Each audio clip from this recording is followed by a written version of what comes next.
Hey guys, I just put together a tumbling composter.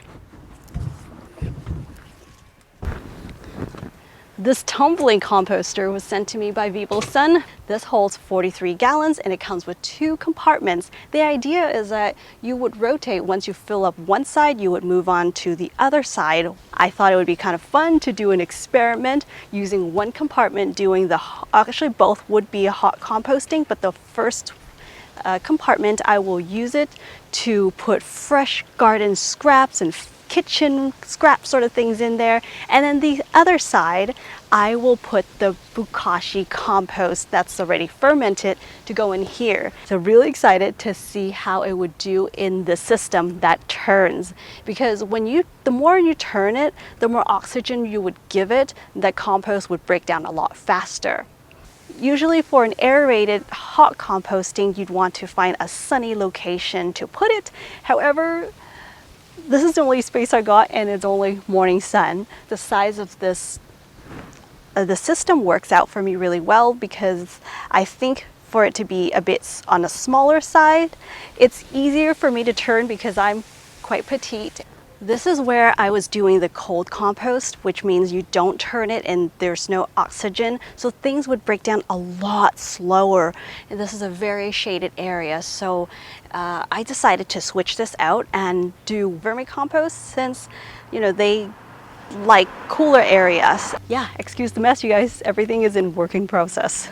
Let me just take this quick moment to thank Vivosun for sponsoring today's episode, and we'll get right back to the episode, I promise. Vivosun specializes in gardening supplies like grow kits, grow lights, hydroponic systems, and garden accessories. I personally have purchased and used their products over the years, things like the reflective film that I use to improve indoor and outdoor lighting for growing. I think I have like 8 or 9 heating mats for seed germinations, the grow lights, and air stone for brewing my compost heat. I think it's going on its like 4th, almost the end of the 4th year of using it. They are still working fine for me. So I was really excited when they reached out and sent me a few more new things for me to try out. This is one of the items that Vivosun sent to me. I'm really excited to test out this heat mat. It comes with an adjustable temperature control, so you can adjust how low or how high you want the mat to be. One of the greatest things about hot composting is that you can put pretty much any kind of plant-based or biodegradable things in there. I mean, yes, certain things will take longer to break down, but eventually they will. And usually we prefer putting fruits and vegetables and plant-based materials inside, not because meat products or dairy won't break down, but it might cause issues with bringing in critters. And even if they can't get in there, every time when you open the composter to put food in, oh, it's gonna smell terrible. So that is not recommended. If you want to do meat and dairy or oils and fats type of composting, check my link below for the Bokashi composting method. So the thing about hot composting is that the advantage is you can put moldy foods inside. If you have some sort of fungus or moldy salads or vegetables that kind of got moldy in the fridge sitting there for a long time, or your garden clippings with some sort of disease or fungus or mildew, all that can also go in a hot composter, as long as your hot composter will get hot enough to kill off all those pathogens and diseases. And that is at about, I think, 130 or 160 degrees Fahrenheit for a few days. This is my first time doing hot composting in this location where it only gets morning sun. I don't know how hot it's really going to get, so just in case, I think it's better to be on the safe side and not put any kind of diseased or just funny looking garden trimmings in there. Now let's just keep this simple. With hot composting, you just need to have the approximate ratio to be correct. So 1 part green and 1 part brown. That is green for nitrogen and the browns for the carbon.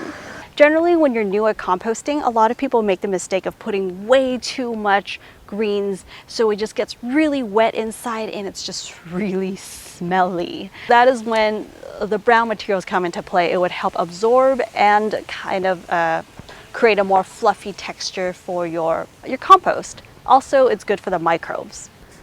Here are some green materials that I'm talking about.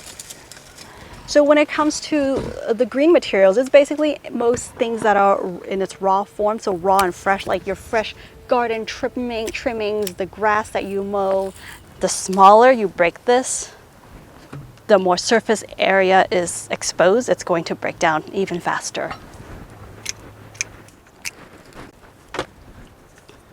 Kitchen scraps, even old, a little more smelly plant-based salad sitting in your fridge, or a cucumber that's getting slimy in the fridge, all that can go in the hot compost bin.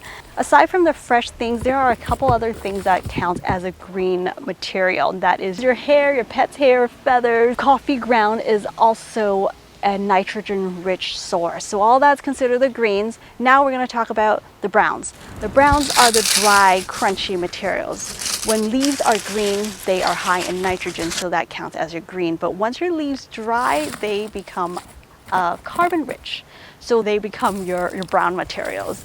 So your brown materials would be such as your twigs and branches, your dried garden clippings, dried leaves, cardboard, paper, eggshells as well. Sawdust, straw, wood chips, all of that is considered the brown materials. As far as papers, paper towels, and napkins and tissues, it's up to you if you want to put the white ones which have been bleached in your composter. Since I'm in an urban space, I don't have a whole lot of dried materials. Sometimes if I prune the mulberry tree, I would purposely set it out to dry to use as a brown material.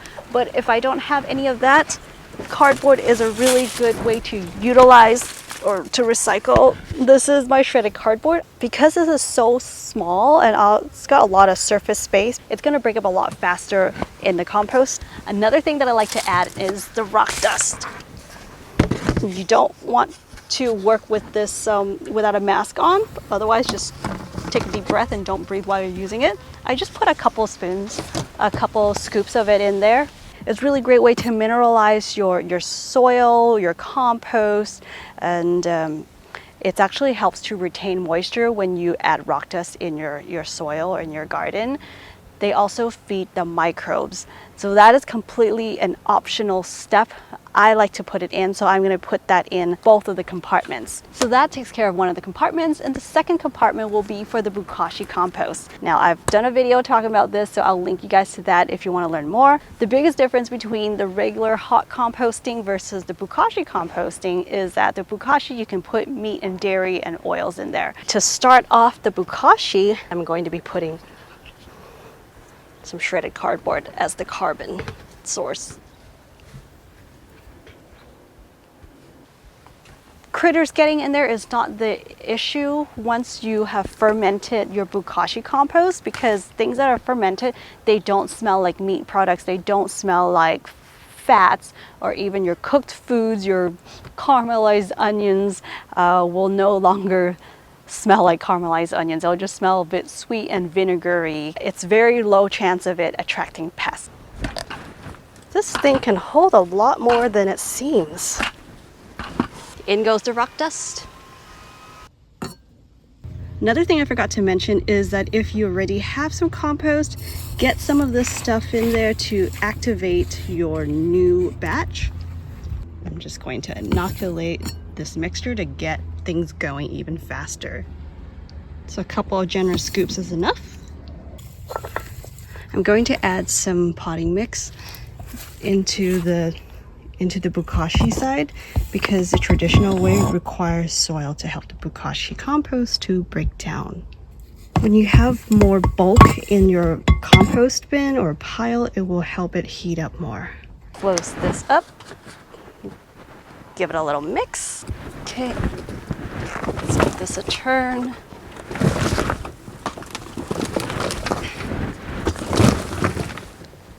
Let's take a look.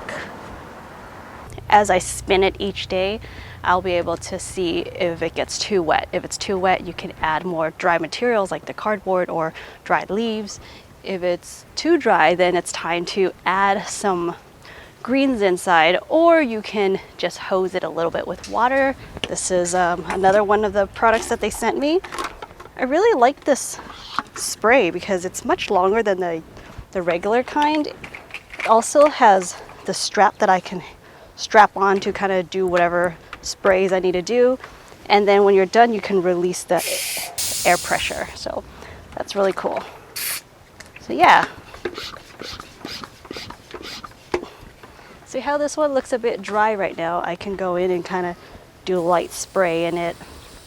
But really, it's better if you just have a little more green materials to put it in to add the moisture. So let's just do this for fun and see how hot it is inside.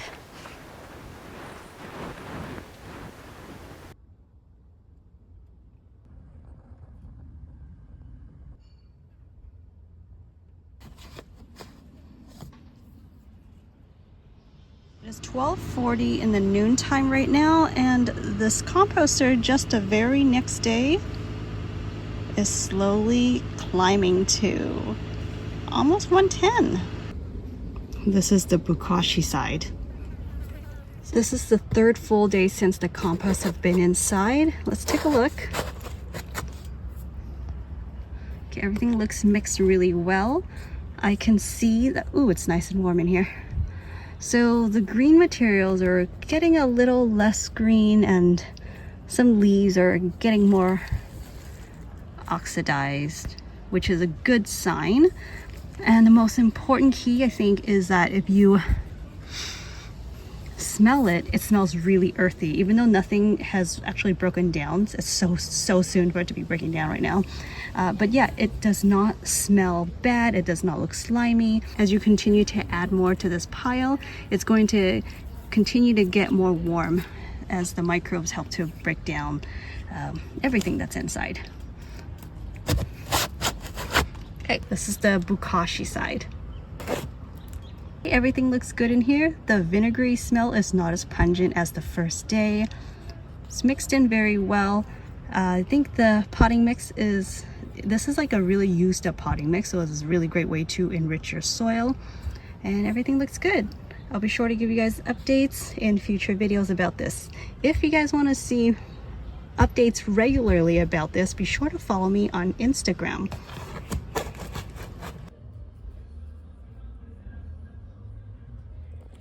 There's something about the Bokashi compost that maybe it's the nitrogen part of it or something, because it's been fermented. It's not, the temperature is not raising as much as the regular compost. Be sure to subscribe so you won't miss out on a future video when I do the comparison of this experiment. So thank you guys for watching, and thank you to Vivosun for sponsoring today's episode. If you guys want to pick up a composter, be sure to use my link and discount code down below. For plants, seeds, and garden supplies, don't forget to check out my shop. I will put the link down below. Thank you guys. I will see you right back here in the next video.